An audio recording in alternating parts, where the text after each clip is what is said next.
દાદાનું મંદિર છે, ત્યાંથી પદયાત્રાનો પ્રારંભ થયો છે. જિગ્નેશ દાદાની કથા અને જોઈ શકો છો તમે.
યાત્રાનો પ્રારંભ થઈ રહ્યો છે, જોઈ શકો છો મિત્રો.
થાનગઢના ગામ ધણીના જેવા ઘોડાની કતાર એટલે કે લાઈન લાગી ગઈ છે, જોઈ જવો છો.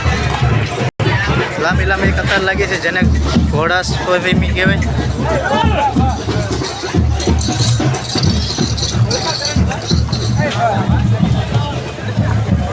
તકરીબન 100 કે ઘોડા છે મિત્રો, જોઈ શકો છો. શેક લગી ઘોડાની લાઈન છે.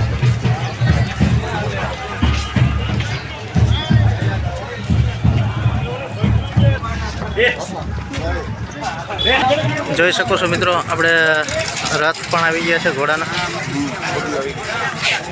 બગી જેને કહેવાય એ પણ આવી જાય છે. જિગ્નેશ દાદાના જે કથા છે એની કોઠી યાત્રા છે. તો બોળી સંખ્યામાં અશ્વ જેને ઘોડા કહી શકાય છે, બોળી સંખ્યામાં છે. કમસે કમ 100 જેવા ઘોડા છે. જોઈ શકો છો મિત્રો, ઘોડાની લાંબી કતાર જોઈ શકો છો મિત્રો. 100થી પણ વધારું ઘોડા કહી શકાય એટલા પણ ઘોડાની લાંબી કતાર છે. જિગ્નેશ દાદાની જે પોથી યાત્રા છે એમાં ઘણા બધા તમે જોઈ શકો. એક નજર પડે ત્યાં લગીને ઘોડાની લાંબી કતાર છે, જોઈ શકો છો મિત્રો. એવા ધાંધલ પરિવારના આંગણે એવા જિગ્નેશ દાદાની પોથી યાત્રા છે. તો ઘોડાથી પણ પોથી યાત્રા નીકળી છે. ભાવિ ભક્તો જે ઉમટી પડ્યા છે,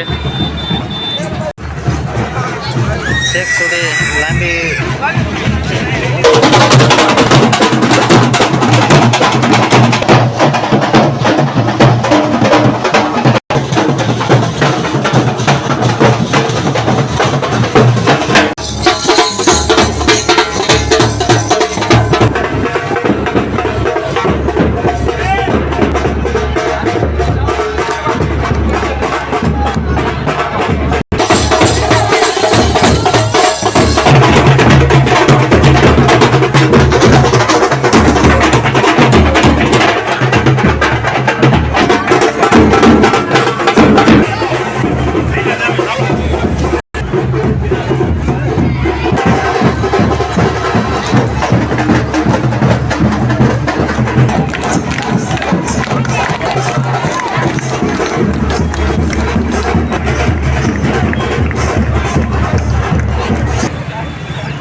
આપણે વાસુકી દાદાના મંદિરે પહોંચી ગયા છીએ મિત્રો.